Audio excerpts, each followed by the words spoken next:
that he wasn't shuffling. First move, normal summon obelisk.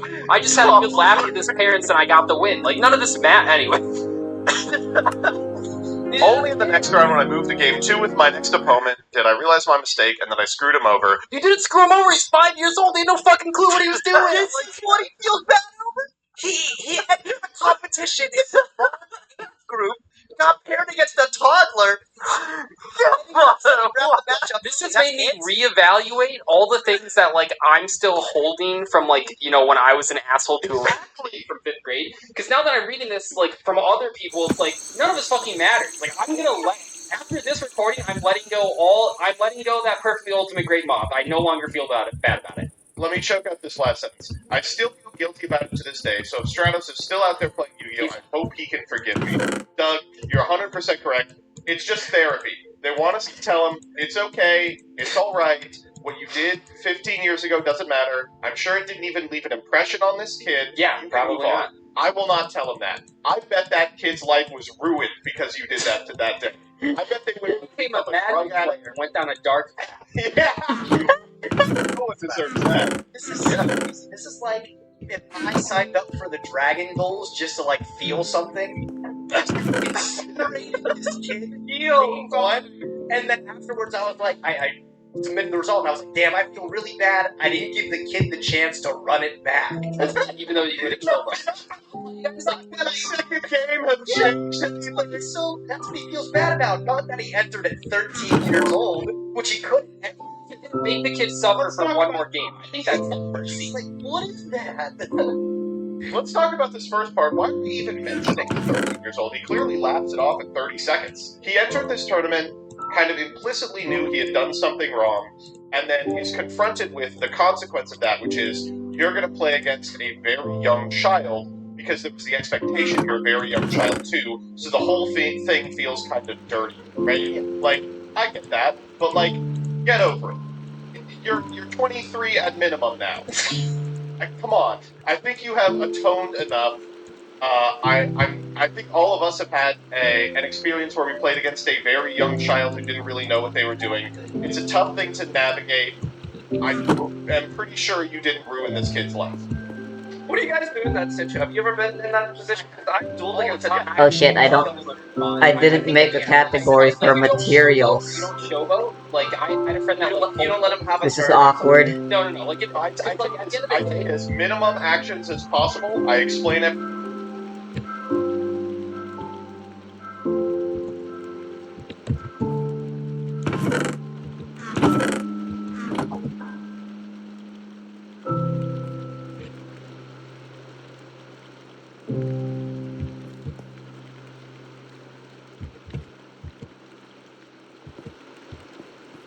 I think farming and materials should just be the exact same. But that's also where I put my trash. Trash that I don't want to get rid of because I'm attached to them. And I try to guide them through what they could do as well. And then afterwards, you know what I do? I run up, I get the result, I come back down, and I go, so tell me about your deck. And they want to tell you about all the cool cards that they're playing. They want to tell you about the obelisk that their mommy gave them. They want to tell you about the salamandering starter that they purchased with their birthday money. Alright? And they will love to talk to you about that shit all day. Yes. And so I have a encounter because I was dueling against a little child, like 10 years ago. you gotta stop it. What can I say, man? I just wanted to feel something. But the thing was, their parent was sitting next to them. And I was like Infernity, so you can imagine how terrible I felt. So I'm like Infernity comboing, like special Archfiend Surge, special Big Lamamo Chain, and like I just have a child like who can barely like hold his cards, you know, because they're so big into the palm of his hands, and his like parent is just sitting cross-armed, like staring. You're an ass. You don't have to summon like 2 synchros like that. It's so awkward, you know? Just like, Well, no, I mean, sorry, I've been in this experience a couple times actually. Like, the one that sticks with me is I spectated though, like a couple months ago. I was watching my friend play Power Tech and he's up against a kid with one fallen of Bash structured it. And it is the most painful thing to watch my friend tell his opponent he can't do anything as he eviscerates him. And then that's the quickest thing you can do. You just 2-0 them, get up to the table, walk away. If you want to make the kid feel less bad, like Joseph said, you go talk to him and tell him about like how he got into the game and stuff like that. You know, keep them interested and excited, but I want to talk about the cool cards. Yes. They love Well, I talking think the about thing cards. about this, especially like at locals and stuff like that, like I know it sounds stupid, but it really does figure itself out because after a round or two, all those people that are all like that in that realm are now playing against each other and having a much better time. So it's like, yeah, you just gotta kill them and like move on. Like I was playing Labyrinth at locals when I was like testing that deck, and it Gotta got stop off. using that term, by the way. Kill him. Yeah, What? Oh, sorry. Fuck. Like, what do you want me to say? It's as someone who's been playing Yu-Gi-Oh! My entire life, I've been on both sides of this equation, right? And I remember in like 2005 showing up to a very casual locals with a singleton-ass deck full of all the cards I thought were cool, including some cards that had just been banned. The ban list had just come out, the first ban list. And it was a free play local. I just shuffled around for a little bit with my brother. Finally, we sat down and played each other because we didn't know anyone. Some spectators came over. They looked at us playing. They were like, "You know those cards banned?" We were devastated. I was like trying not to cry, and they were like, "Don't worry, we'll help you." And they talked to us for a little while about the cards that we liked and thought were cool. They got together a bunch of the little common staples for us little kids, and I walked out of there with like a bad but still complete kind of Dark World strategy.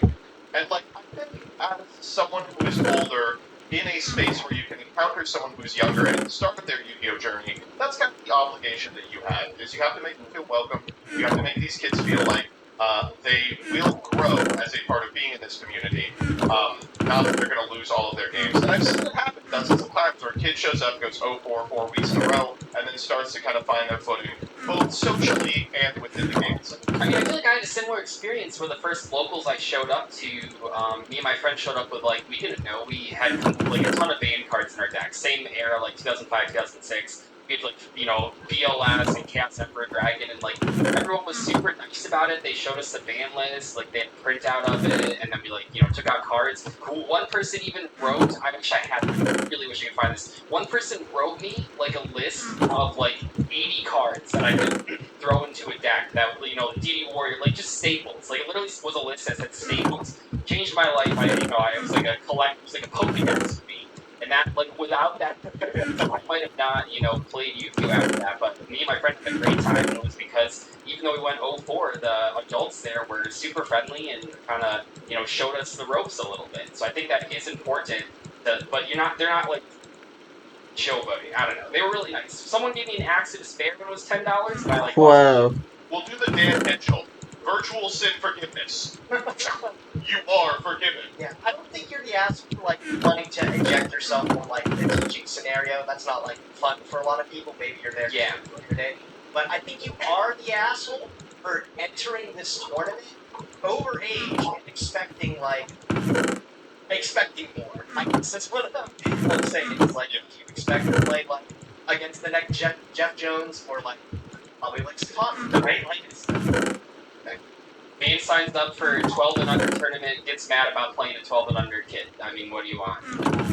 I mean, okay, I'll be honest, I feel like that's maybe not the greatest environment, is like holding a tournament, right? Like, I feel like for that kind of age range, it should maybe sort of be like a demo of sorts. No, that happens at, have you watched Dragon Rules at a YCS? This is how it goes. There's like half the kids that have starter decks and half the kids that have full power meta. But after a couple rounds, they just beat each other out, which is... this is like a tournament like a live. You gotta ask yourself, is it a tournament or is it a daycare?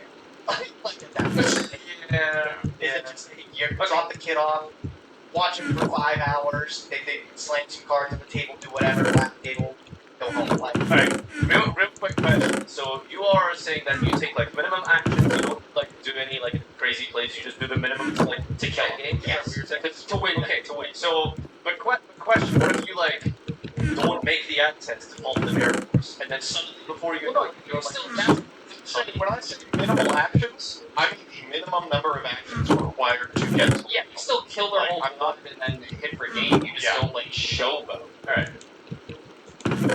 If I get hit with like the quaking mirror force, like do I start grumpy about it? Like, well, no, because I mean, you get very specific into the decks here, but there are some decks where you can just put 8,000 in attack, but there's other punches. Did you go to a 5-year-old? Is that what you got to No, have?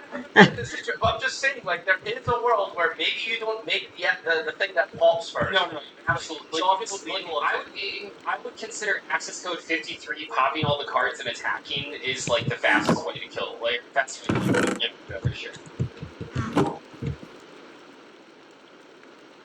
I never used to go for high cards, mostly because I don't have the Next. mostly because I don't have the money, but also because I never cared. When I got the Fiendsmith cards, I fell in love with the deck. A few weeks playing with those cards, I set a mission for myself to collect all the Fiendsmith quarter century speakers. This mission looked impossible because I'm a brokey.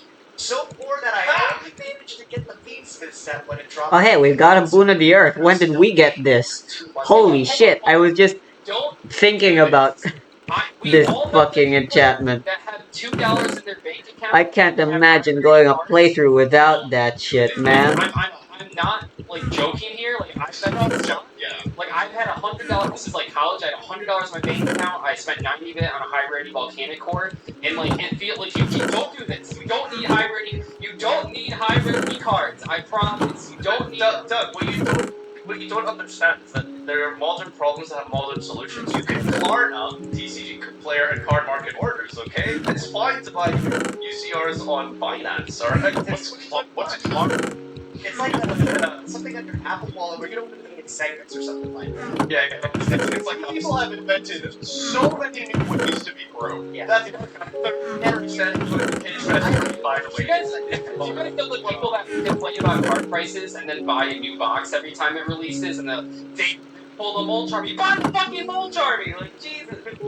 Anyway, okay. Do you know what? I don't know if you guys have ever noticed this, but one trend I noticed, maybe it's just like my specific area, but it's like it always felt like the people who are like the poorest and are kind of like, oh, can you swap me some money for like some sleeves and stuff? They're the ones who have like the hybrid. Oh yeah. Where did you get this from? Oh, so we're actually just doing like I expected this was gonna be the case when Gage was on the show, but we're just like, oh, these fucking pores. I'm down to do it. No, it's spending money Or yeah. It's just like sort of a light. You ever notice the homeless guy who's always the one playing the pimped out Brandon? This guy literally said, this guy says, I'm so, like, he said four times in the opening sentence, like, it's insane. Right? No, you're right. It is, especially for people who play Yu-Gi-Oh! You know, My people UI are seems forced, to like, be fucking exploding. Of Yu-Gi-Oh! From like super predatory loot box, lottery style shit, from like Pressure from your the peers, best one. you know? Like, oh, you gotta Yeah, have, like you know, legitimately. it doesn't matter. Have you also in that position? Buy low rarity, buy singles. That's the only way to play this game. And test on Dueling Book for as long as possible before you commit to anything. Never heard of that else. site before. Just look up pictures of them. Just print out pictures of QC. Alright, and look at. Can I get back to it? Yeah. Go on. So he was so poor that he was also able to pick up the Speedsmith a couple months ago on deck. Still paid it off. But he recently pulled a collector rare white rabbit. What is white rabbit? Like Silhouette rabbit? Malice is new Malice. Oh. Okay, thank you. Since I had zero interest in that deck, I saw this as an opportunity to get my hands on my first ever Fiendsmith QCR. I went to a locals where I was friends with the owner and made a deal to get a copy of QCR Requiem for that white rabbit until Murphy's Law kicked in. If something can go wrong, it will. What the fuck Great deal, by the is way. going on? I actually have no idea. I have no clue. Oh, actually, it's a terrible deal. I'm looking it up. White Rabbit goes for $250 and Fiendsmith goes for $200. He was getting sauced. No, that's about standard. I mean, that's still a good. If you're going to Request probably a little bit better. They had it in like that's actually a pretty good swap. That's fine. 1 week later, I decided to get to my locals earlier and practice a bit with the players. I'm in the middle of a game when a guy that I have never seen before, called Dimensional Shifter, his name, comes into the store with a beer. His name is Dimensional Shifter. No, not Dimensional Shifter's just. It's not on his birth He's certificate. a casual drunk. He walked into the store with a beer in his hand. I didn't care that much because where I'm from, people drink all the time. Where I'm from, people drink all the time. What the world? Like, what? It's an Eastern European locals, trust me. I just shaked his hand, and that was it, until he decided to sit by my opponent's side and accidentally dropped his beer all over my extra deck.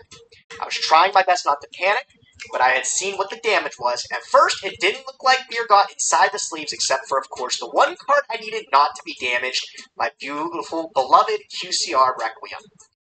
The card was not damaged yet, but when I noticed the beer inside the shield, I tried to pull it off, but for some reason the shield wouldn't open, probably because of the beer. Now I'm in autopilot mode and did the first thing that came to my mind, which now I know was stupid in hindsight, and got a little bit of hand sanitizer, put a little bit on the top of the sleeve, holding the card upside down, making sure What is that supposed to inside the sleeve, and waiting for it Yeah, to hold dry. on, wait. What What are you What- talking about? what is that? I'm gonna put it in the washer to get the beer off. What? What was the plan then? I really don't understand. I guess he's all thinking straight. He reacted. He's I guess the alcohol gel didn't fully dry yet because that was what damaged the card when I pulled it out. I got mad that the guy didn't even try to help with the card. He didn't seem to care. I mean, he's drunk. Like, he's an He's alcoholic. also, you don't know the guy at all. Where, hold on, where was this? Where did you get that from, Doug? That he's an alcoholic? Oh, that he's walking around with an open beer walking into a private business? I will also admit, nobody does that. Like, It's not a random dude. What do you I feel like that's not a normal thing. I got mad at the guy and he didn't even try to help with the card, didn't seem to care. He even decided to blame it on me because it wasn't the beer that damaged the card technically. But a few weeks later we talked, he apologized, and I decided not to ask him to pay for the card. This is my why friends called me I don't stupid know. for letting the guy get away with it, but I feel like accidents happen, and it's not okay for me to force somebody to pay for something that maybe they can't even afford. You can't even afford it. You're buying cards on You're okay, I think people have heard this, so I don't want to sound like a cliche. But I think the luxury goods situation is if you can't afford two of it, you shouldn't buy one of it. If you can't afford two cubes, So I can afford 2 houses, so I should buy one. That's not a lot. I mean, no. That I'm thinking high rarity cards. I had to go to the task manager because I couldn't even close it. What the fuck? No, okay, so this. Don't tell me my world's already fucking When I corrupted. bought a '94 Spellground for the first time, the first locals I went to it, a friend of a friend spilled red pop all over it, and I got a little mad because it was, a very expensive mat. And luckily I got it out. shit to you. Wait, oh my god, you just brought back a story. I'm sorry, Doug. Go ahead and finish, and then I have. No, I was just gonna say, if I was able to get the stain out, if I was not 100%, that guy was paying for the mat. Like, are you kidding me?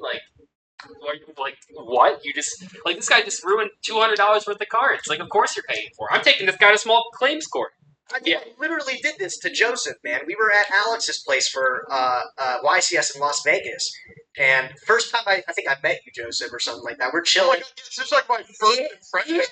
Yeah, I'm having a couple beers, we're playing some games, and he has his fresh MBT mat that he just had made. It's like a cloth mat, and he got Malicious Bane when that was worth the big bucks, dude. And I'm getting a little silly, and I accidentally spilled a beer. It goes on his mat. It's not like a lot, but there's enough on there. And Joseph, nice guy, he lets it go. He says, "Don't worry about it. None of the cards were damaged. I think Different you have to replace the environment, sleeve but for yeah. malicious or whatever." But Yeah, it was like a sleeve, if nothing else. yeah, but I literally had this happen to me or something like that. And for what it's worth, I think I did say I was ready to pay for whatever happened if I needed to replace something. I would have done that on the. And of course, we're acquaintances. This is a complete stranger, though. How do you handle a complete stranger you've never met before? Might be a little inebriated. What do you do? This is the very important caveat that I think you guys might have missed here. It's that it technically wasn't him who damaged it. That's 100. I know that's what. No, the dude spilled It's beer relevant. all over It's your not shit. completely irrelevant. Just because the guy It's damaged it relevant. more trying to get out of the sleeve with hand sanitizer for some fucking reason doesn't mean that the beer didn't damage. You can't go spill a beer on your cards right now and you tell me if they're damaged. Yeah. Well, according to him, it wasn't damaged. But this guy, I'm so sorry. I need to say this because I need this guy. I do this too. This guy's just letting people walk over it. He's selling himself short by saying, "Well, it might have been the hand." No, the dude spilled fucking beer on your deck. Don't sell yourself short. Fuck. I'm also stand up for curious. yourself. And if you feel uncomfortable asking him to pay full because you think you owe some of the damage to the card to your own actions. Ask him to compensate you for part of it. Yeah. Like, fucking hell, this is an expensive ass card. I think it's crazy that they didn't even have a discussion about it. Like, you know, it felt like he just let that go completely. I think he did. Yeah. I'm wondering if his opponent did he say this guy was friends with his opponent and came in and sat down next to him? How is he reacting? Is he like, I don't know, scolding his friend? No, for being he's just a random guy. No, he's not a friend. He just started spectating. This is just a random dude, just a random. Yeah, that's what it says. Yeah. Nah, I mean, gotta Like, stand if a drunk person accidentally keys your car, like, you're not just gonna be like, well, you know, they're a little. It's like, no, they're paying. Like, I don't care if I don't know you. I Like, really feel like you're missing the important thing, because that is like direct action consequence, right? This is an action that wasn't the consequence but led to it, right? Like, it is important to recognize. Like, he says the beer didn't. I think it's insane that you're actually like taking I don't that think you seriously. can know Like, that. I'm serious. Go spill. I will admit, this whole alcohol gel hand sanitizer, fucking stupid. I don't know what you were thinking. Well, like, this doesn't make any other sense. Like, right? It's equally stupid, but still, it's like he wouldn't even have to do that weird action if it wasn't for the dude spilling his beer. Like, no, like you gotta It's such a strange thing to do. Like, I'm gonna gel up my sleeve. Yeah, like, I can't defend it either. It doesn't make any sense, but still, I don't know no, what the plan was. Like accidents happen, right? And maybe it just, you know, it was fine. Like, none of the other cards were damaged. No, like, I actually think, like, I'm going insane. How do you not think spilling a beer on your fucking cards affects the cards? Like, he said he couldn't open the sleeve. I don't think that just happened. It was because there was fucking beer in there. Like, Here's what I think happened. I think the guy spilled the beer on the card, and he was like, oh my god, my card's going to be damaged. And it did that thing where the water wicks to the center of the sleeve and, like, presses into it. Yeah. So that when you try to pull it out, a lot of the ink will come off with it. The guy started freaking out and put hand sanitizer on it, I guess to make it easier to well, because he's open. not acting Then- rationally. Because it's like, you know, he's Yeah, just of course. Then when he actually opens the sleeve and pulls the card out, the ink comes off with it, and the guy who spilled the beer was probably like, see, it was fine until you tried to pull it out. Yeah, he's like some fuck ass. It's your fault. It's the technical cop out. You know, it's like, well, you pulled the knife out, right? I just put it in there. Your face walked into my fist. Yeah, this is one where I think we can vastly improve this guy's life. You should have had him on the hook at least for a little bit of the payment. Generally, don't be buying high rarity stuff if you don't have the money for it. You said you pulled a white rabbit? Stop pulling. Buy singles. Come on. Maybe that was his local match from. Let's give him the benefit. Yeah. If it was an entry pack, you're good. You're golden. But then sell that. Then I'll give $250, which he pays back. I feel so bad because, like, I know that, you know, like, I think I said the peer pressure thing earlier, and you said, like, is that like a thing? And it's like, at the locals that I've gone to my entire life, all the good players have used high rarity cards, and they definitely make fun of you. Maybe less nowadays, but there's definitely, like, I think there's a difference in mindset. Like, I think there is peer pressure, especially in locals where a lot of people are playing high rarity cards that, like, you're not going to be taken seriously. Like, I know friends in tight financial situations that have, like, bought high rarity stuff, and every time I'm like, you don't need this. And it's like, oh, well, I'm getting on deals. Like, you don't need it. Like, I feel so stupid. Like, you don't need it. Like, you don't need it. Like, I'm gonna have to give the obligatory, like, European take here, but this is definitely an Americanism. Like, you know, We don't drink beer in locals. You don't like spending money. Like, I get it. Being, you know, lauding having high rarity cards over someone and making someone feel bad for not having high rarity cards, like, this feels like very much I think it is very the much third American. world country with the Gucci belt situation. Yeah. I apologize for any years of my English. It's not my first language. I just know this is about to be written with perfect English every this time. is the kid from the It's first every story. time. Yeah. When I was a kid, this guy, my friend Alistair the Invoker, and I got into paper Yu-Gi-Oh towards the end of 2023, thanks in most part to Master Duel. Alistair picked up the Trap Trick Structure deck, while I picked up Dark Worlds, and we used those against each other for a bit. After a short while, though, Alistair and I started picking up singles, blah blah blah. You know, blah blah blah. Some time passes and Alistair tells me that she. Okay, alright. Like, dude, I mentioned, English writing major. The class I took very early on was how to make something as short as possible. Don't put. Okay, I'll read it. I'm cool. It's storytelling. No, okay, while you're reading it, everyone, put in your head right now. I want you. Can we start a prediction in the Farfa chat? Build the next 3 sentences out of Doug's mouth. Add them to the story. All right. Can you say the word? No, listen to me. No, he's just telling a story. Just tell a story. Let me give him the time of day. I'm sorry. I'm being too mean. These aren't English essays. Here we go. After a short while, though, Alistair and I agreed to start picking up singles to boost strategies and started looking into nightmares as they were both. Their entity reach are the exact same. Don't normally play against Motherfucker. anyone else, but sometimes do.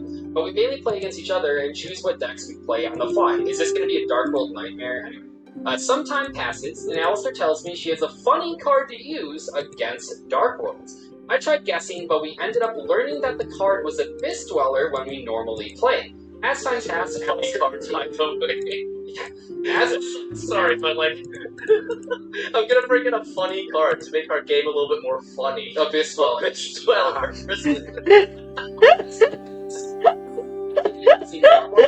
It's just finding their use because it's funny. So just so we're clear, this is where I was going to pick up this next part. So let's see if any of that... Fast forward a bit, and we pick up new decks to play against each other. They're not even play... Once more over the course of a year. Alistair picks up Exosister base, while I pick up Penny also base. After a while of playing these decks, she eventually made next dimensional... Like, okay, actually though, like, what the fuck was the point of the first... Shifter was annoying but tolerable, but the barrier was a nightmare to play against, considering she would know what deck I was playing beforehand, and she oftentimes got to set up her full Exorcister board with the barrier set, again, justifying its use because it's funny. Alistair eventually starts putting more cards into all their decks, like the Dogmatica Winda package and Fire. So basically they're just main decking side cards. Okay, it feels like I can't do anything at all if she opens one of those floodgates against my decks. She's just anti-metaing, what a bitch. I've complained and asked Alistair to remove.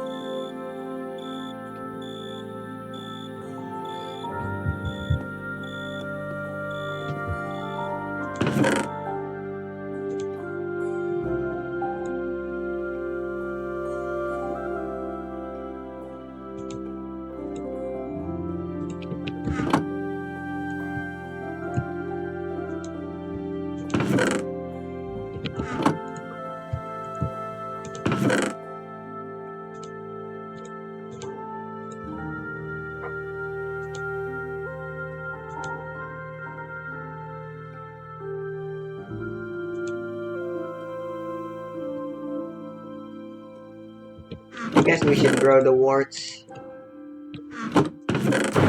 Yeah.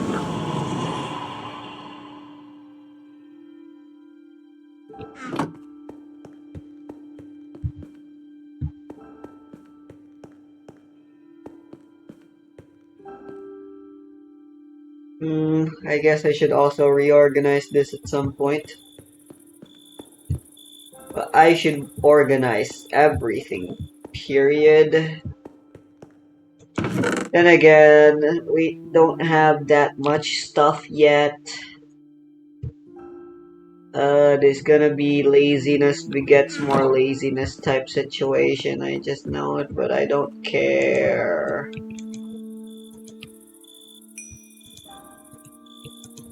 If lazy is what I'll beget, then beget lazy I will. Because I don't give a fucking flying fuck.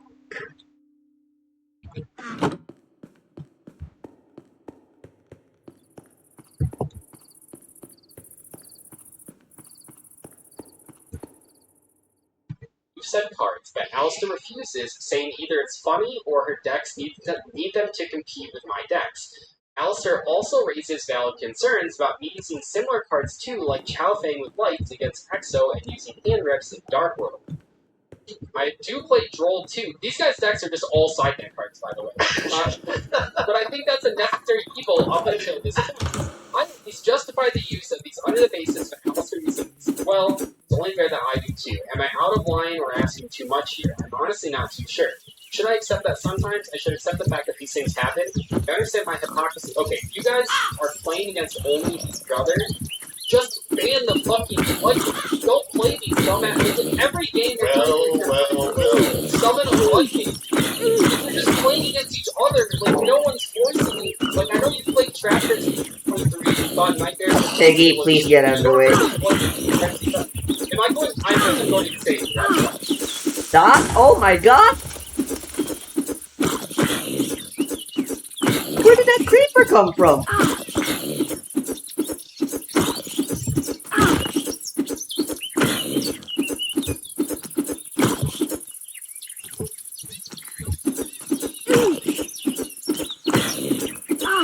My god, my attack reach is so fucking pathetic.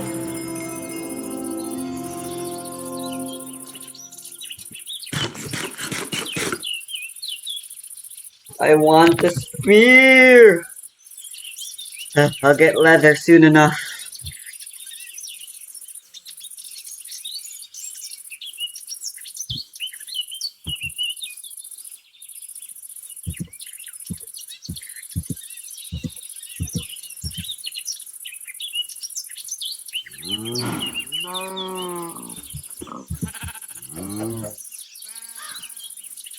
For now, it is time to set up shop.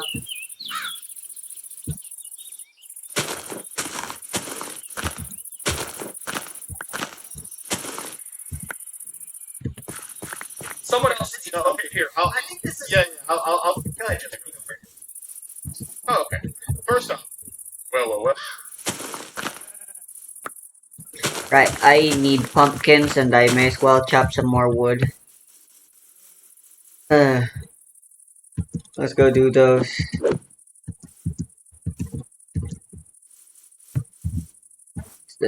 I'm not dealing with fucking scarecrows. Combo boy. Did someone get addicted to their cards resolving? Okay, so I think what this person is rubbing up against is just like the design of Yu-Gi-Oh! Which is, in boarded games, for the past 3 or 4 years, it has become commonplace to just have a card in your side deck that wins you the match immediately. Only playing against the same 2 people, you can just main deck those cards and play non-Yu-Gi-Oh! 60 to 70% of the time. That sucks. I understand that's not fun for either player. I think the two of you need to have a conversation about what you want to be doing in a game of Yu-Gi-Oh! Because if what you want to be doing is watching your opponent squirm, it makes sense why you would play Dark World and get mad if they interrupt you. But if what you want to do is interact with each other, you're going to have to get familiar with the concept of not playing cards against your friends because they aren't fun. Like, I know it's not a competitive mentality, I understand it's not the best you could be doing at the game, you're only playing against one person, and your goal isn't to win against them all the time, but rather to have fun with your friends. Sometimes you are going to have to not include cards that automatically win you the game on the spot. That's true for you, and Pretty it's much. true for your friend. Yeah. It's true not only for individual cards, like, I guess, Abyss Dweller, It but does also for kinda friends. suck that Yu-Gi-Oh! Like, I'm just gonna has see one cards show like up that. Dark World. I appreciate it, but like, yeah. To be fair, If Torio was willing to play Constructed with me, Practicing game once. Oh yeah, and we just played the same decks against each other all the time, then yeah, our meta would be fucking disgusting, no, but like that's the wouldn't it? I never really thought about that. to a position where it's like you are running up against a similar problem that everyone in Yu-Gi-Oh! Is running up against, which is a lot of the time, a lot of board games are not. And you get to resolve that by playing with your friend.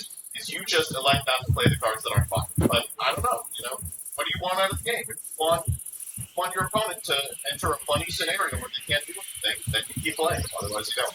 If you're okay, I think one thing I realized is your friend maybe found another way to have fun, and that's through deck building, right? And I know it's so fucking cool. No, it's stupid. Like some people maybe enjoy that. I'm only playing against this one person. You know what? I'm gonna make them.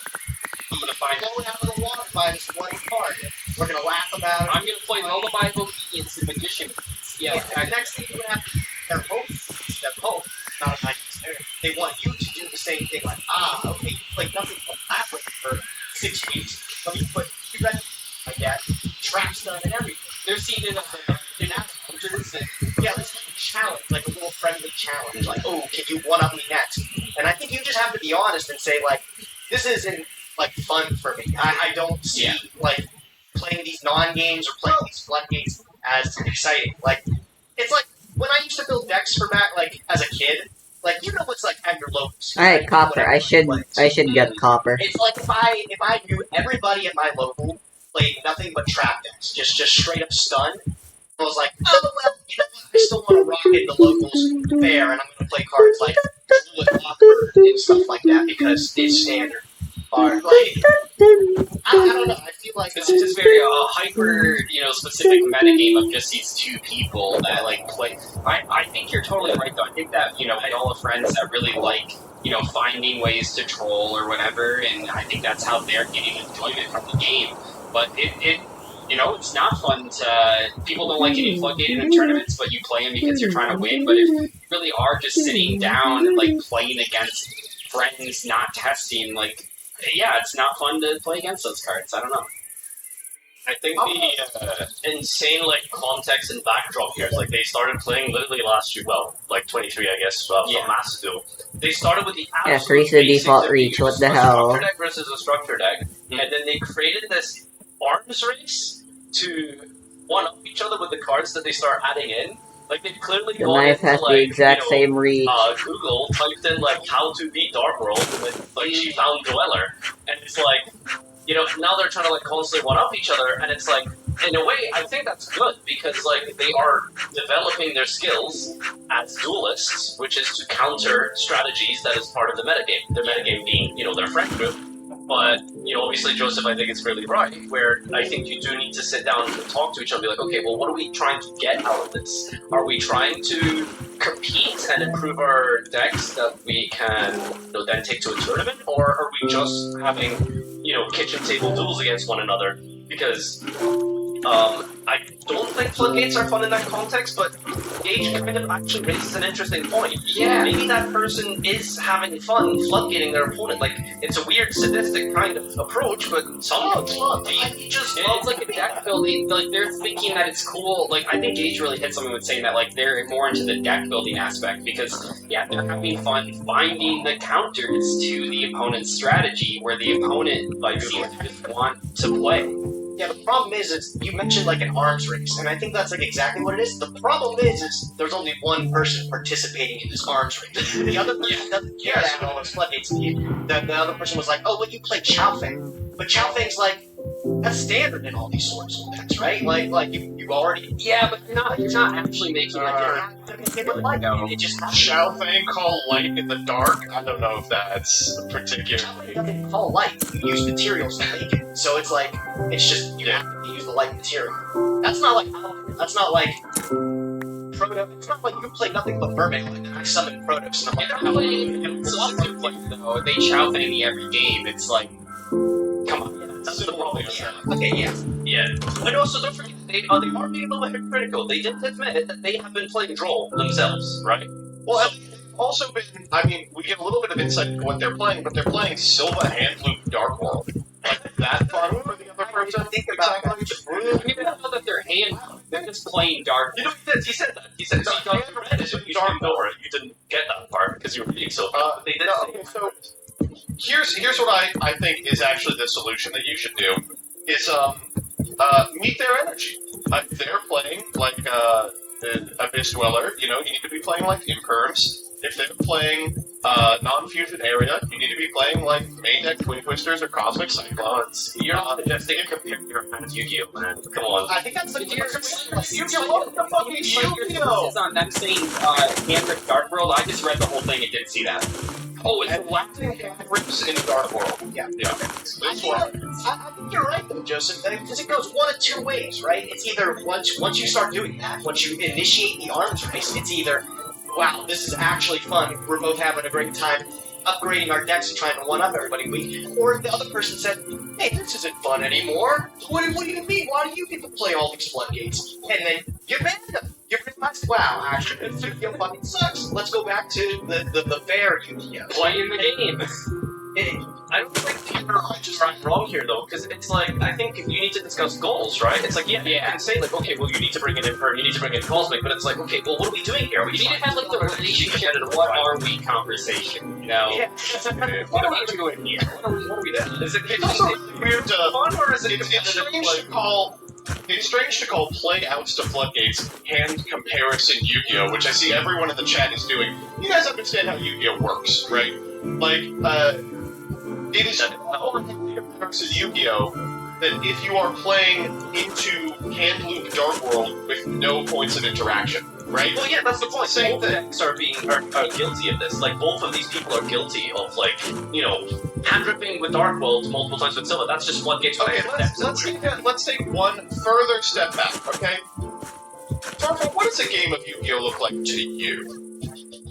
Well, that's what these people need to discuss, right? Basically, that was what looked like this kid, and then be like, you know what? Maybe it wasn't so bad when we were just playing with each other. Like, it's not up to me to answer that question. It's what do these two want from each other? Like, it sounds like one of them is trying to have fun. I'm saying there's like 2 or 3 different playstyles they can adapt to have more fun. And everyone in the comments is like, that's unfun for a different reason.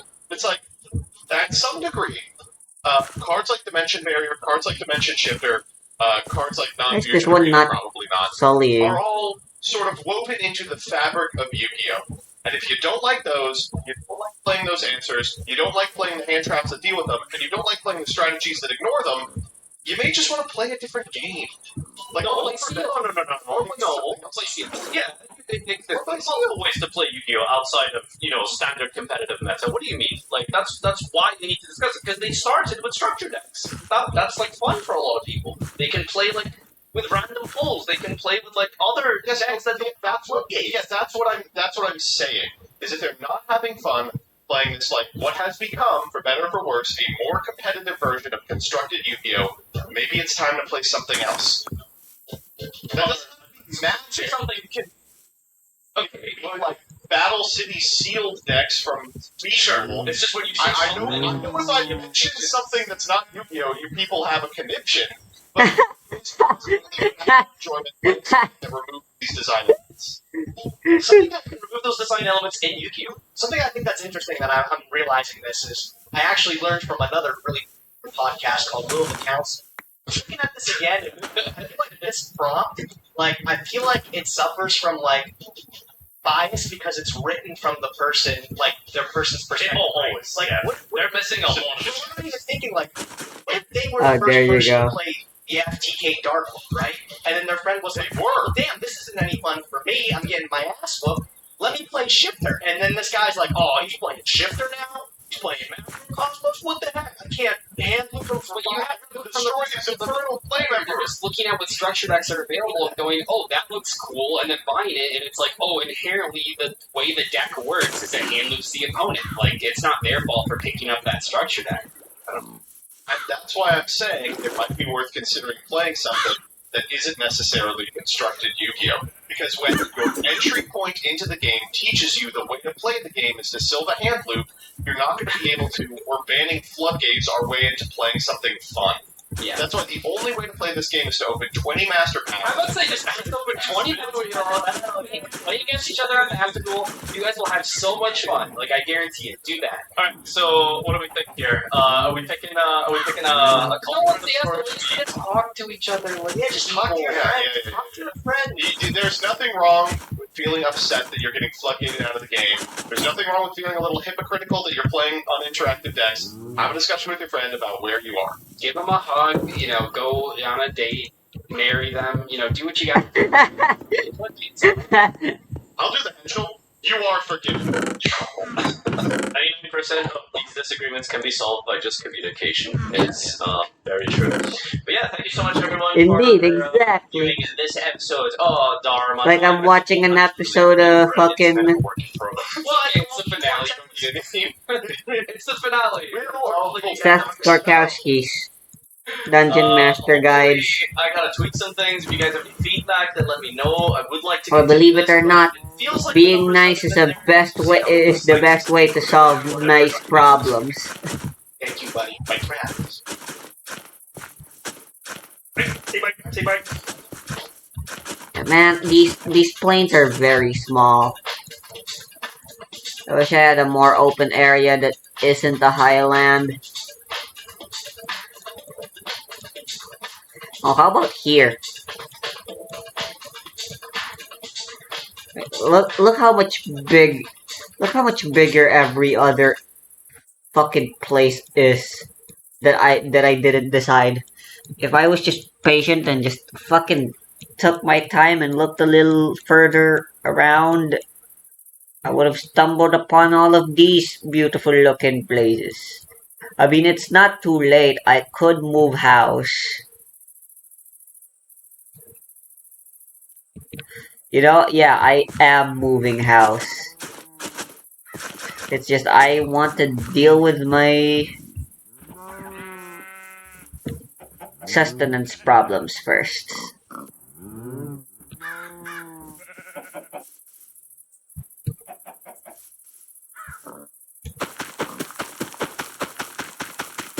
I thought the scarecrows were supposed to scare them. Why are they still being bitches?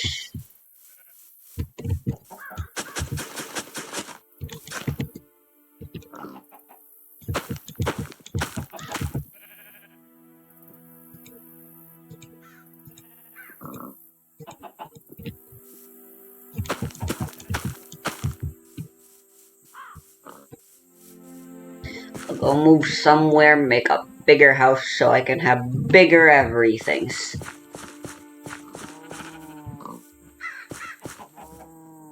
Ugh.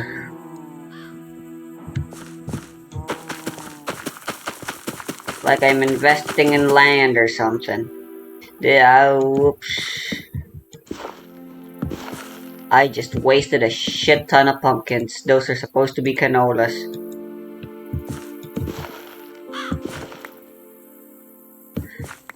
Thank God some of them are actually dropping properly.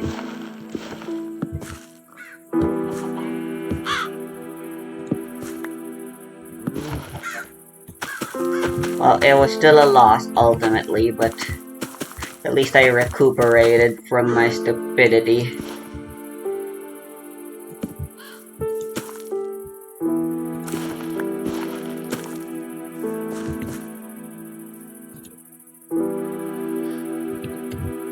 Sometimes it's all you can do.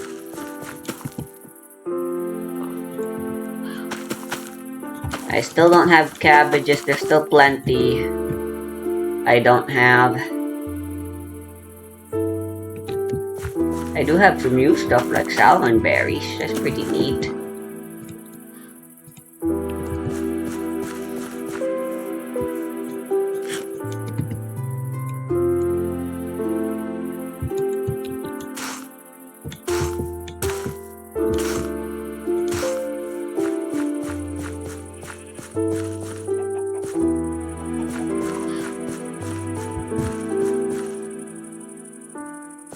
Yeah, I am definitely moving. Also, didn't I have potatoes? This place is ridiculously cramped.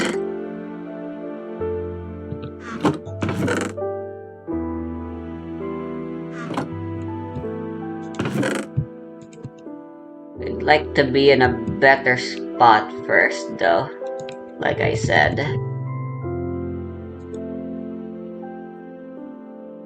Aw, man.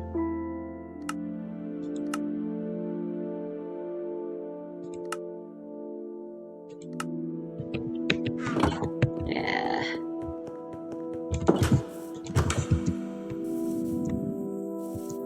Beetroot is always like the easiest shit to get.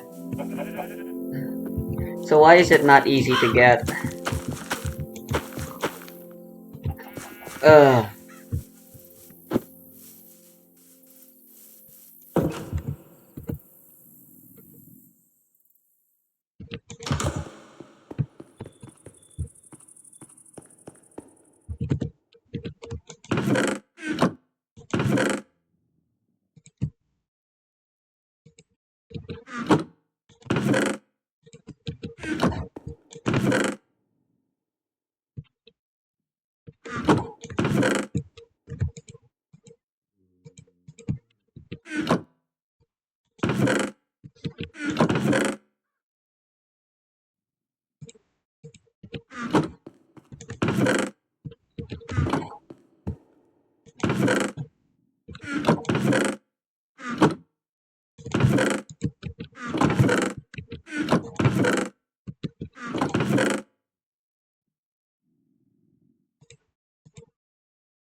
Let's go ahead and breed the cows.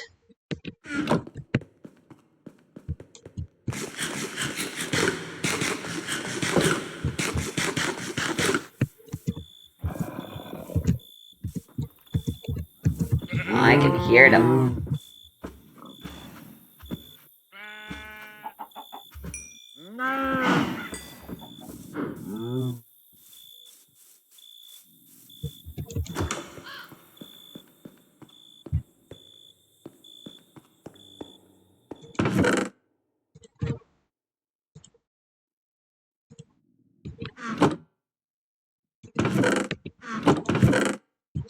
Yeah, as long as I'm not directly below a fucking cave, I'll be perfectly happy.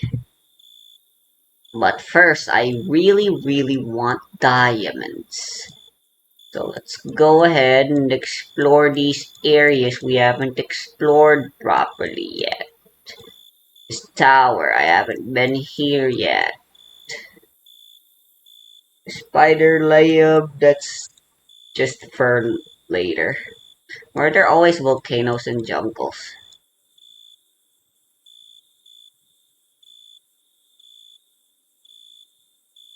There's a village here with a tower nearby. Villager outpost, but those don't usually carry that many good things. And then this plains biome right here, which is future prospects of my home.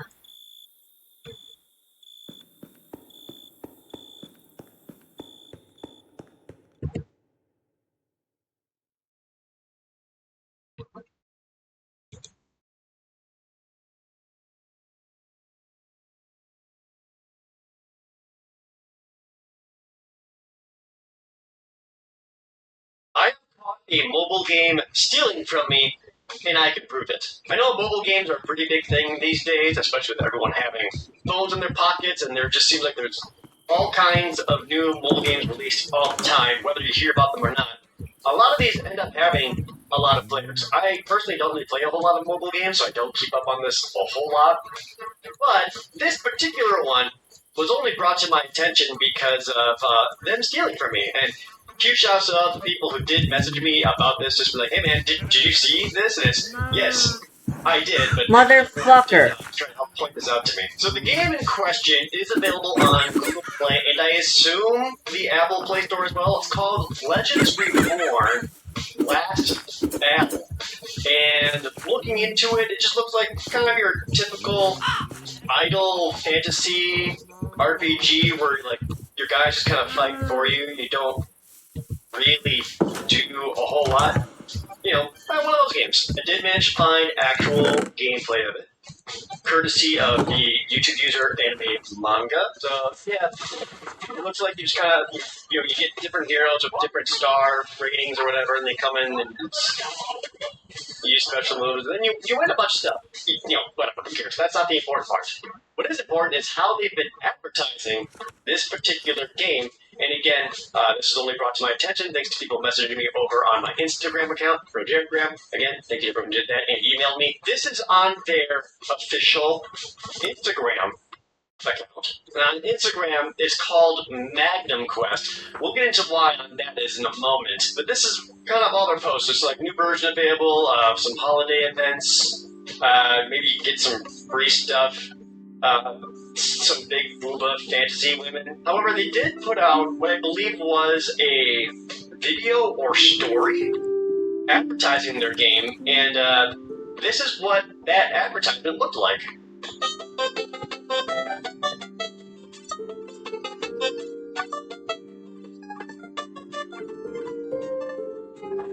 What the fuck?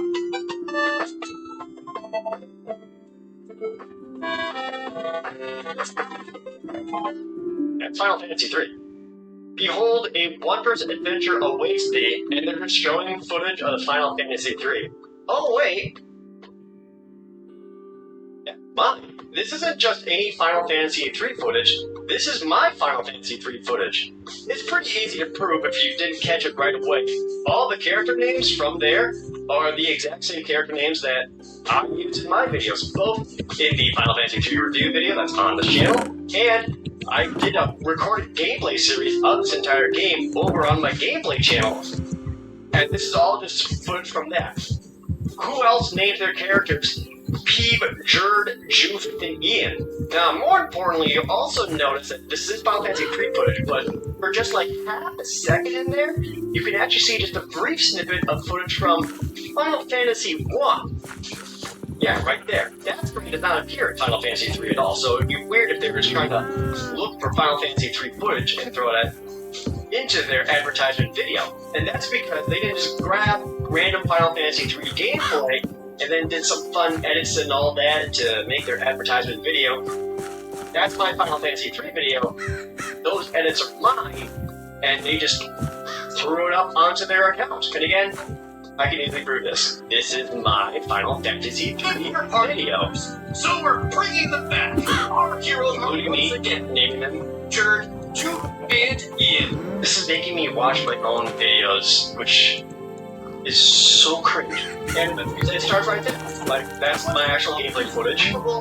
Right into this. They certainly cut some things out and sped things along, that's for sure, but everything here is basically step for step my footage. After making their way through the cave and killing a turtle, Complete with the lantern fight, going in here with the crystal. This is my footage. Like, literally, when I gave him the job for dancing, complete with my own and doing a 2010s era YouTube edit of just keyframes shaking around the footage a lot. Clearly cut some segments somewhere in the middle and kind of sped things along, like put it all in double speed basically to make it a little more, the whole thing's double speed just to make it a little more exciting and all that. But that's my footage. Basically frame to frame. Now it's at this point that I feel compelled to say that I have nothing to do with this game. They did not ask me for permission to use this footage. I do not endorse this game. I've never heard it before. I've never had contact with them whatsoever. They just took my footage to try to advertise their own game. So this is me saying, I don't know what this is or what this is about, and I have nothing to do about it. I think that's probably the biggest problem with this is that not only did they just took my footage blatantly and didn't even try to hide it, I don't want people to think that I somehow okayed this or allowed it because I didn't. Oh God! People could see it and think it's some sort of a weird endorsement of the game, and I'm not. Even worse is, obviously, this has nothing to do with their actual game that looks like this, so why would they show a Final Fantasy III video? Now again, this came from their Instagram account that is labeled Magnum Quest, which is the Legends Reborn Last Battle, which is what it's called now. It's the exact same game. It's just gone through, based on my research, several rebranding. Magnum Quest, and then they ended that game, and then just relaunched it again. Basically the exact same thing, calling it Magnum Quest 2, until the end of service of that game, and then relaunched it again in its current form, Legends Reborn Last Battle. I don't know exactly for sure how long ago that was, but 3 different games, all the same one, and they're still using my footage to basically advertise that. Now, I'd like to give them the benefit of the doubt and just say, maybe this was a harmless mistake. Maybe there was just, maybe Nope, this happens all of the time. That just wanted to do something and need to get a post out and they didn't know what else to do, so they threw up some whatever, in their mind, generic fantasy game gameplay to throw up onto their account and have people see it. So, this could be a small, isolated incident that was just only on Instagram and, harmless mistake. So anyway, here's it doing the exact same thing over on their Facebook page. The worst part about this is that I had to create a Facebook account just so I could look at this, so that's probably the most egregious pain it caused me. Amazing. I kind of noticed this. This is literally Final Fantasy III for the NES. The game looks nothing like this. Literally Final Fantasy. Looks like Final Fantasy II. I could be wrong, but that's a Final Fantasy game. I hope Pro Jared sees this and sues you. Wait, have you, buddy? So this is a lot of very weird false advertising on multiple fronts. One, I had nothing to do with it. 2, nothing like Final Fantasy 3. And 3, they definitely didn't get permission from Square Enix to use their game to promote their game. There's so many layers of wrong here that I don't even really know how to broach this and really explain all the problems, or even go to, say, Google or Apple Play and say, hey, this isn't right. Now, maybe there was an isolated incident, and maybe they just, again, have someone on their social media team that happens to be a big fan of mine or something, and they just really liked my videos, and they wanted to show a little bit of love and support or something, and they didn't know what else to do. That could be the case. That'd be neat. We'll say probably not. But more importantly, If they wanted to show you their love, they wouldn't use your fucking thingies to advertise their own product. 5 stars after 77,500 views. So if you look at all the reviews, That is past the point of flattery at that point. This is where we start to see more issues. Obviously, there's going to be some people in here who freezes and crashes, keep on getting disconnected, can't download the update, etc., etc. So people are having technical issues, so they retaliate by giving it a low review. And you can see here that the company behind this, Ace Game International Limited, frequently responds to these people saying, you know, dear player, we are sorry that you've encountered such a problem in the game. Can you contact us through the game's customer service, which will help us to get your equipment, blah, blah, blah, blah, blah, blah. Okay. So they're actually kind of prompt at responding to people and trying to, you know, smooth things out, like, and doing all that.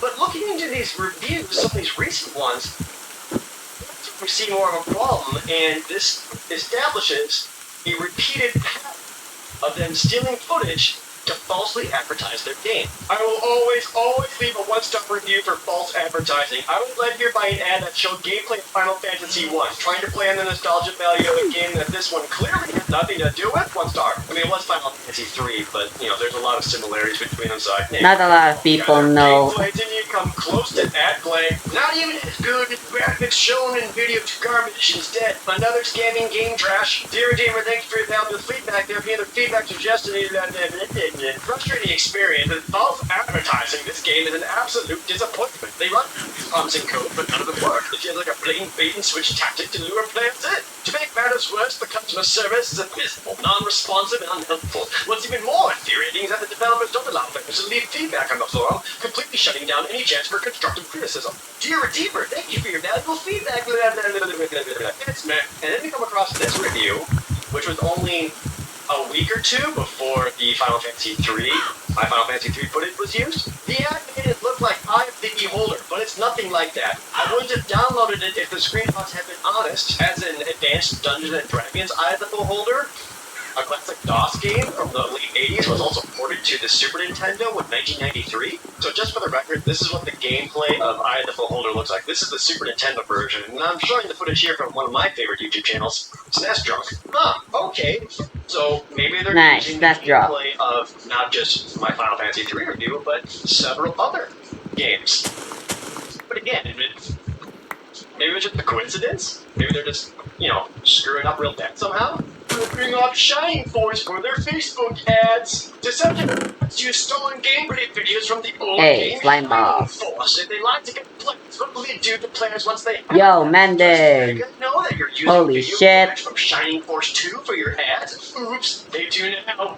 Used an old second game for her FBS. For fucking shame on you. False advertising. Please use your own game for advertising. This is gameplay from Little Nightmares series, which, without even looking at the game, I won't be downloading it. Do better. Dear Redeemer, thank you for your valuable feedback. If you have any other feedback or suggestions, in an ad, I saw Luffy and his crew, and you could get them when you sign in, so I downloaded the game, but saw no One Piece characters. Fake advertisement I uninstalled after finding out. So not only were they using other video games to advertise their crappy mobile game, they also started using just whatever they wanted. In this case, apparently, they used One Piece, which, you know, when any mobile game uses other IPs in their advertisements, it's natural to believe that, oh, there's some sort of crossover event, I can get my favorite characters from whatever franchise in this mobile game. That'd be kind of neat. But you know what?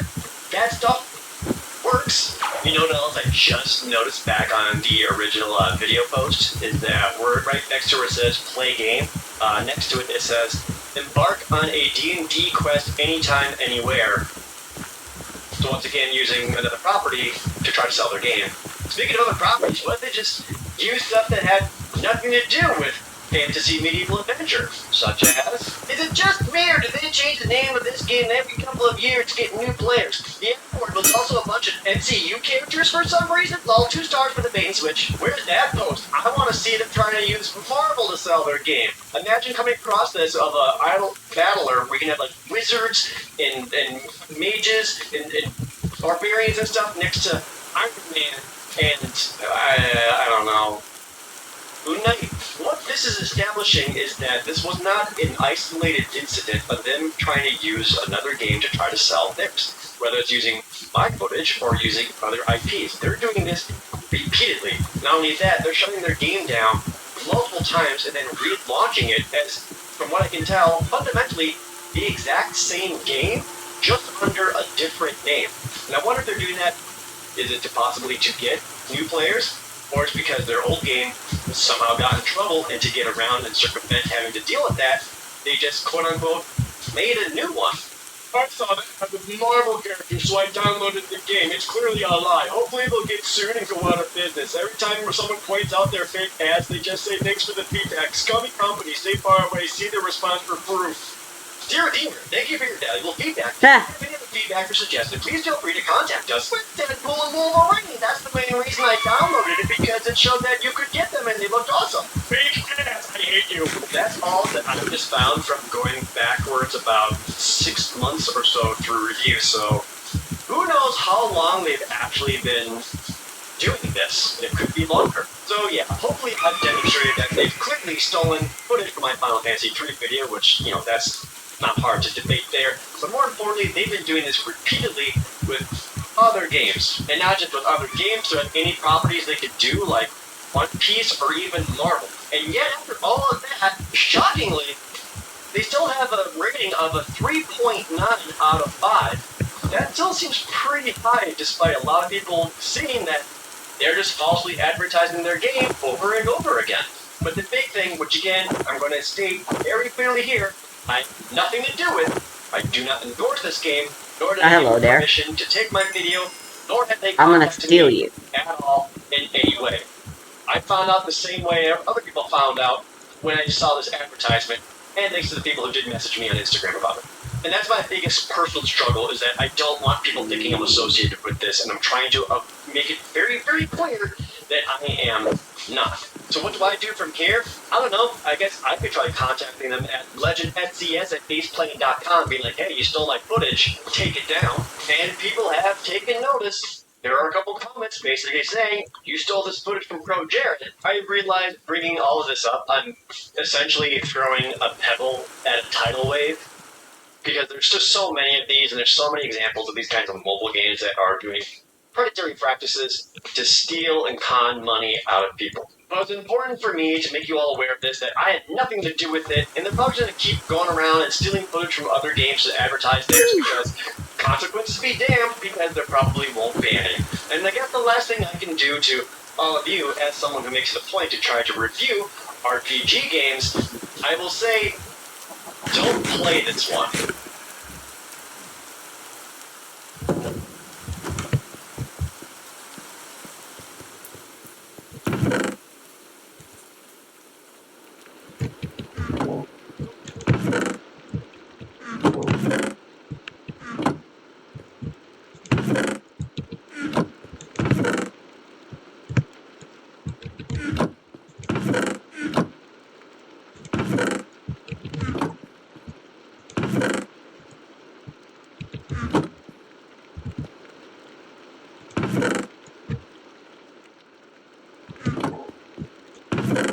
I got my sorting system right the first time, and now I can't do it.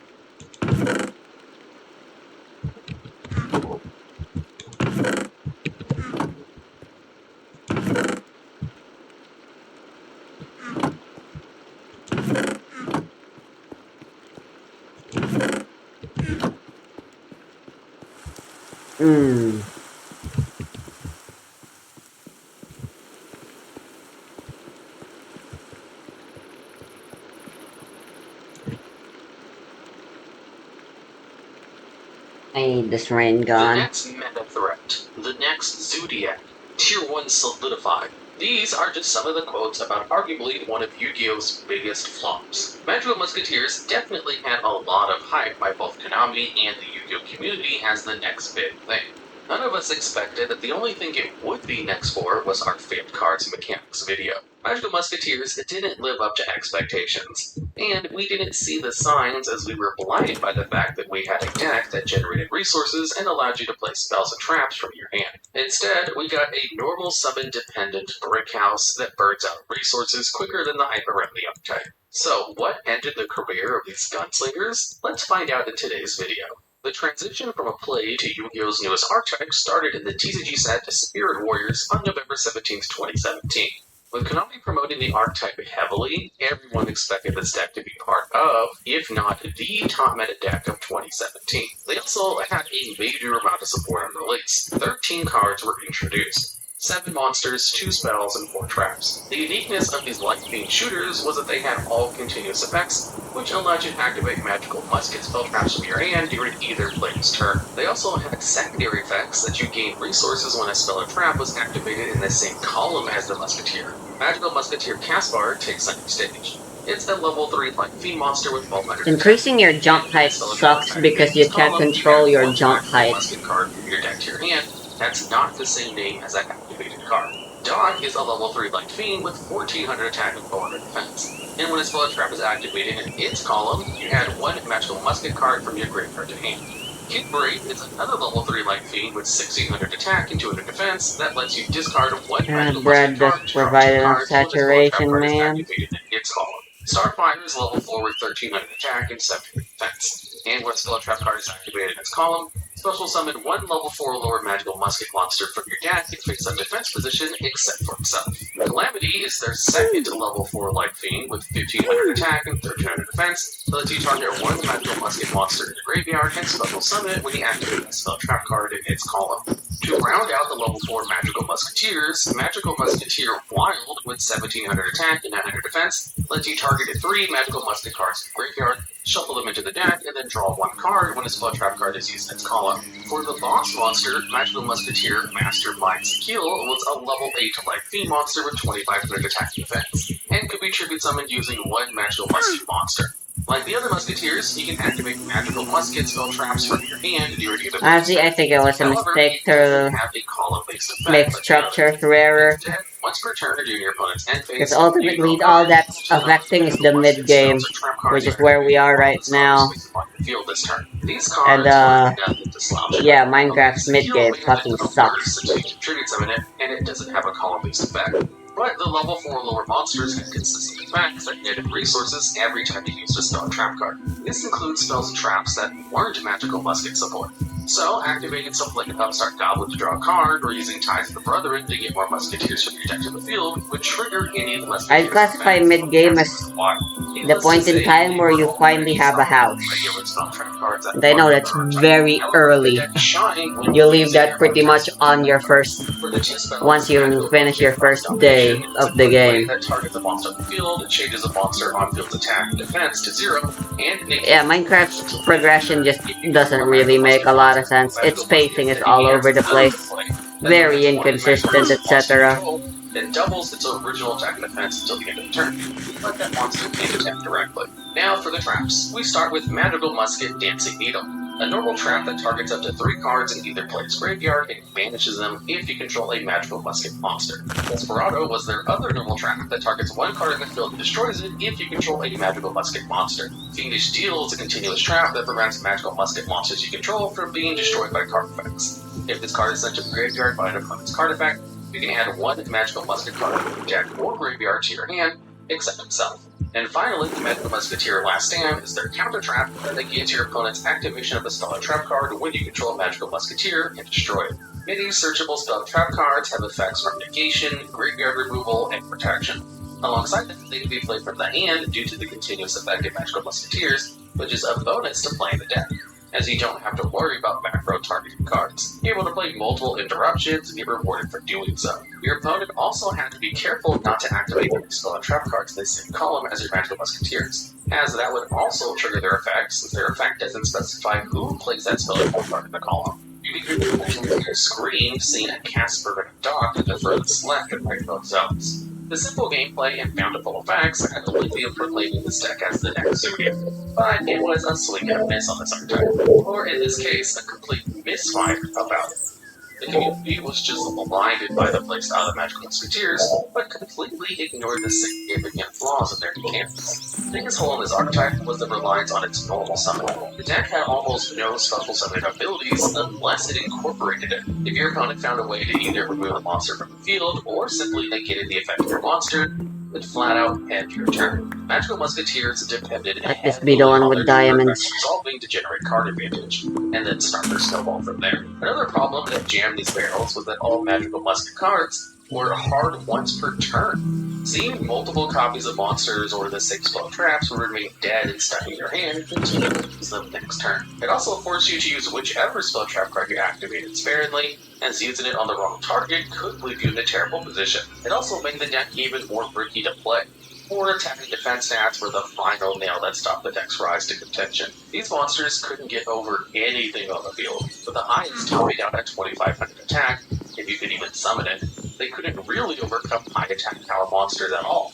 This would make it even more challenging to use the spell and trap sparingly, as you would most likely have to use them just to get rid of something that's no higher than 2000 attack. Though you also have links, it would be dangerous to go into them, as most of your Magical Musket spell and trap cards needed a Musketeer on the field. It couldn't have been a worse time to have this problem either, as meta contenders during 2017 had heavy hitters like Masterpiece, Dr. Tyranno, and AZ Riding Buster, whose decks, ironically enough, had built-in countermeasures for certain cards to stop interaction on tomato boss monsters appear on turn 1.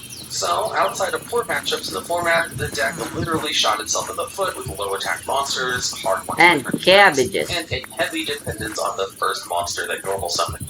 It's amazing how hype blinds the player from seeing weak points in an archetype. You'd think archetypes like Morphage, Elemental Sabers, Ignites could have warned players about not thoroughly thinking about the pros and cons of the deck and not following the crowd and what makes an archetype good.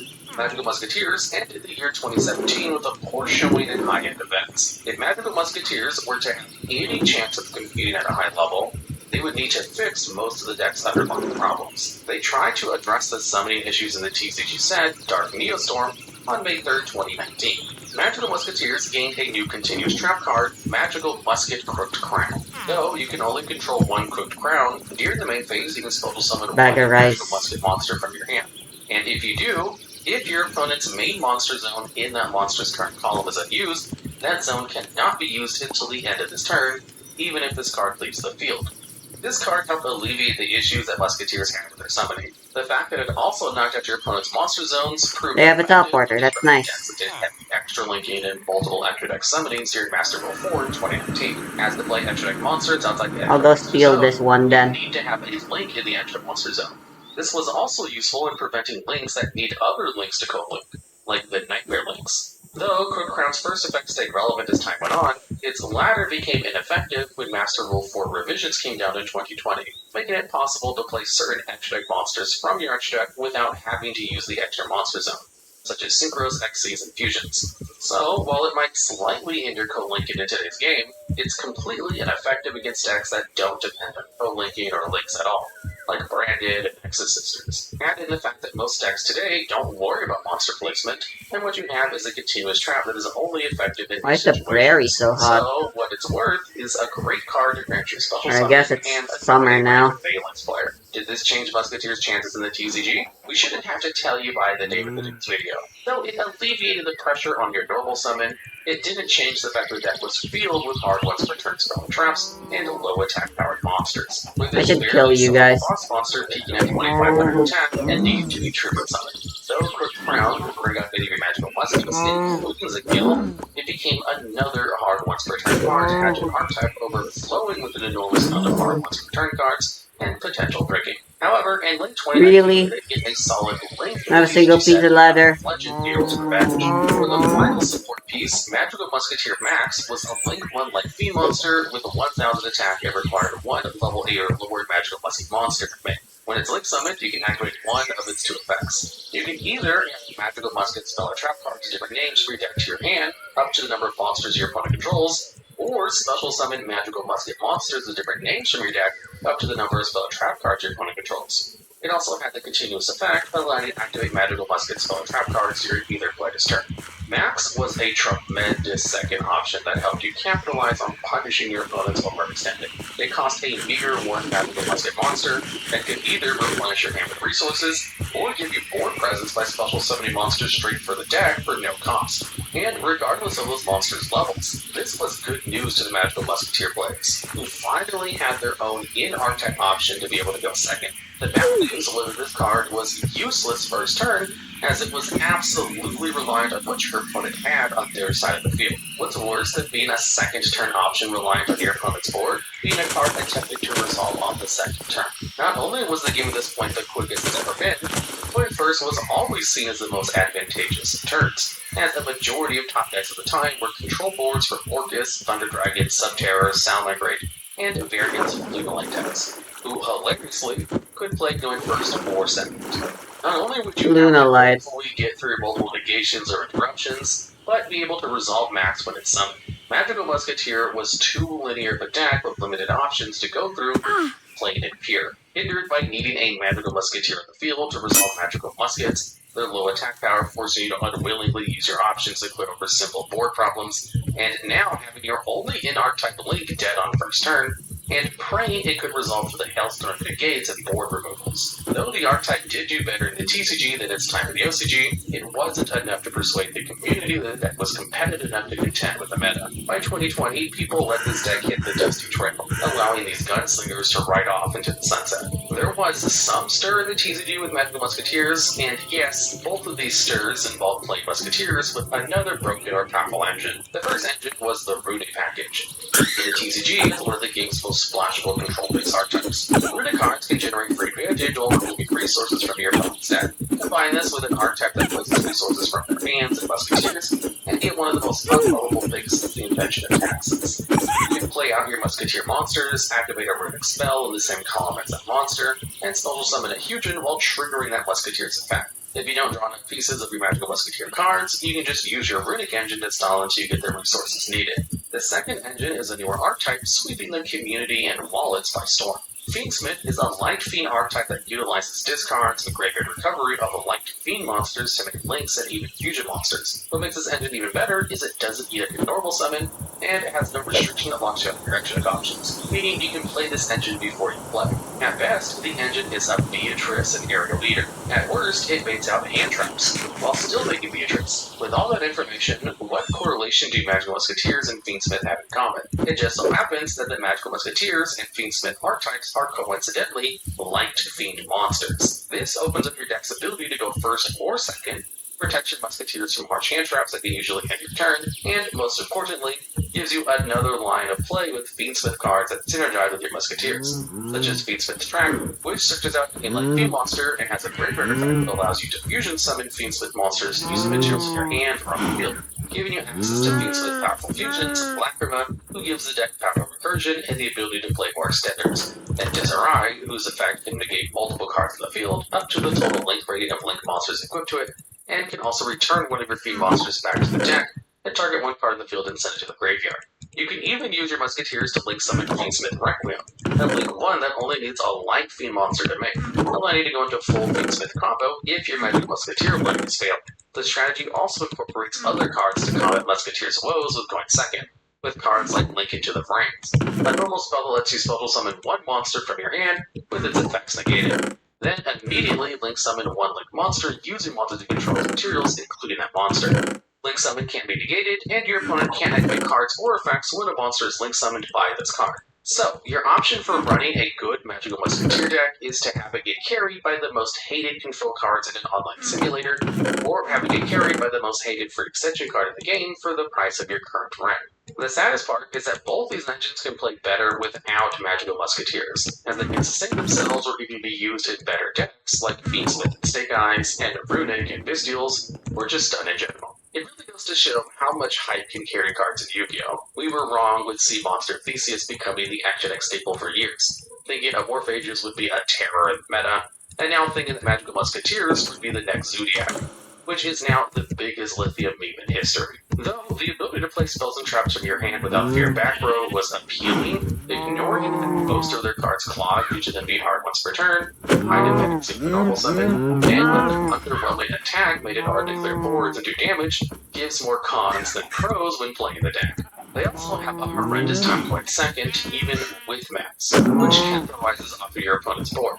But that's if they get resolved without issue. Unlike the opera, Max doesn't have a happy ending in the script. Magical Musketeers are, unfortunately, the Jamarcus Russell of Yu-Gi-Oh!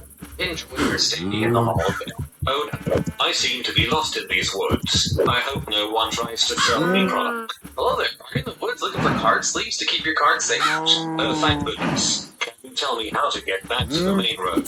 No can do, but I can tell you what these amazing Blood Moon packs with a matching field center. I just want to get home.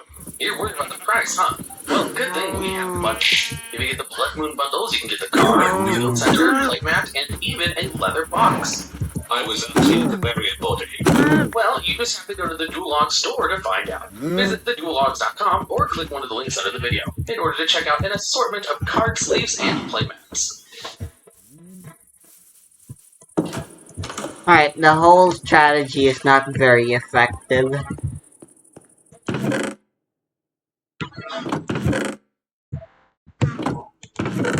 Also, I am accidentally murdering my fucking babies. That's not a sentence you want to hear in any context.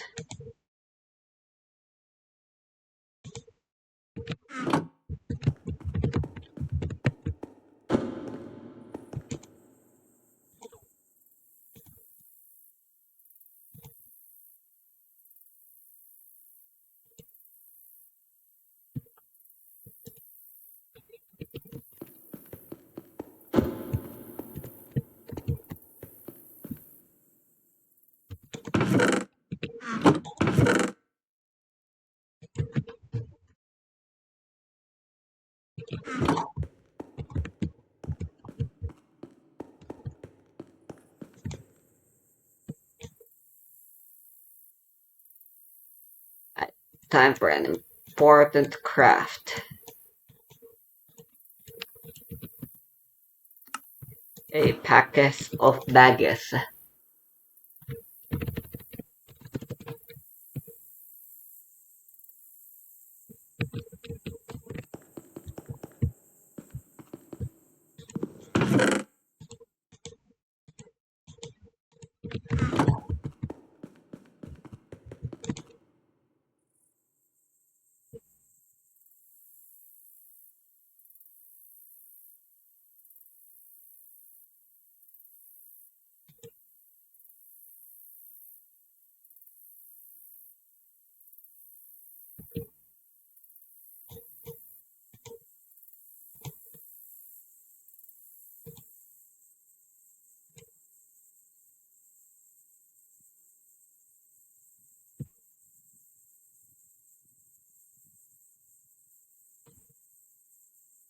It still has the same reach.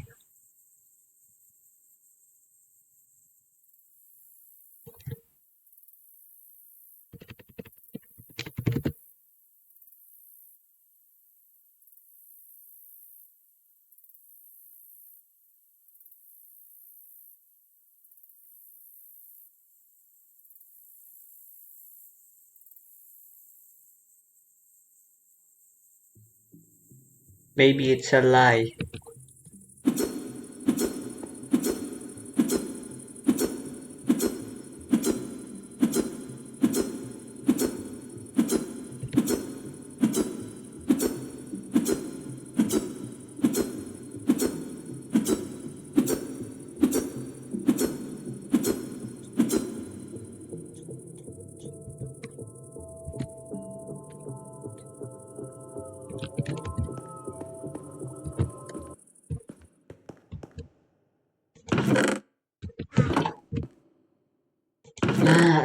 hate that the music's seemingly been ruined for no reason all of a sudden.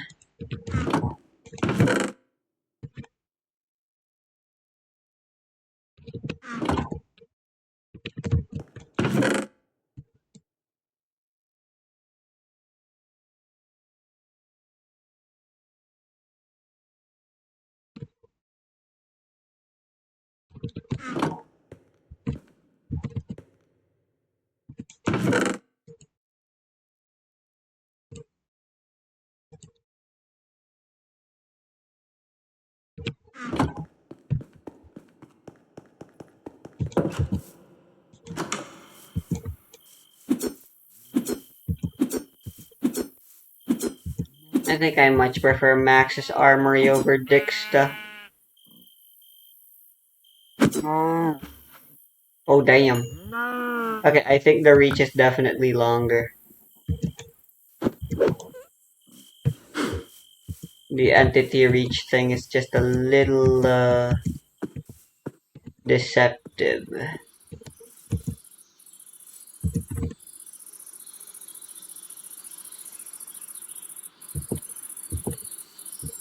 Yeah.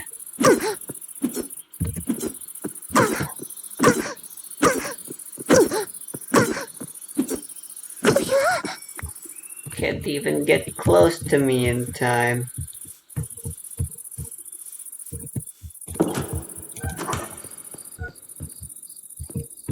I like how Max's armory spear was like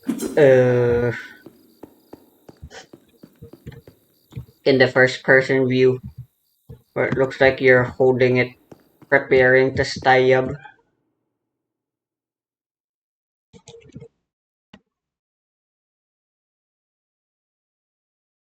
Oh well, I made a choice. I can get both. Nothing's stopping me from using both. That one has a mace.